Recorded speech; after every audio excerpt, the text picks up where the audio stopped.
100% subsidy కింద రైతులకు రాష్ట్ర ప్రభుత్వం పండ్ల మొక్కలు అందిస్తోందని టీడీపీ జిల్లా ఉపాధ్యక్షుడు ముత్తిరెడ్డి అన్నారు. కర్నూలు జిల్లా కోసిగిలో ఏపీఓ బాలిక్ ఆధ్వర్యంలో దుద్ది గ్రామ పొలాల్లో రైతులతో కలిసి టీడీపీ సీనియర్ నాయకులు ముత్తిరెడ్డి పండ్ల మొక్కలు నాటారు. ఈ సందర్భంగా వారు మాట్లాడుతూ రాష్ట్ర ముఖ్యమంత్రి చంద్రబాబు నాయుడు రాష్ట్రాన్ని హరితాంధ్రప్రదేశ్ గా తీర్చిదిద్దడానికి కృషి చేస్తున్నారని తెలిపారు.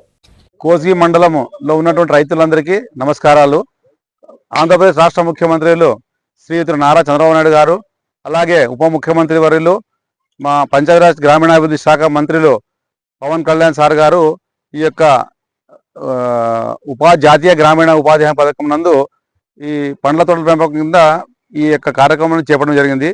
ఈరోజు కోసిగి మండలంలో 5,550 మొక్కలు 42 మంది రైతులకు 64 ఎకరాలకు గాను ఈరోజు మొక్కలు నాటడం జరిగింది. మెగా ప్లాంటేషన్ కింద ప్రభుత్వం వారు ఆదేశాల ప్రకారము ఈరోజు ఈ కోసిగి మండలంలో దుద్ది గ్రామం నందు దాదాపుగా ఇక్కడ ఈ దుద్ది గ్రామం నందు 160 మొక్కలు నాటడం జరిగింది. రైతులు వర్షాభావ పరిస్థితుల వలన కొన్ని పంటల నష్టం రావడము లేదా అవుటన్ రాకపోవడం వలన కొంత నష్టం రావచ్చు.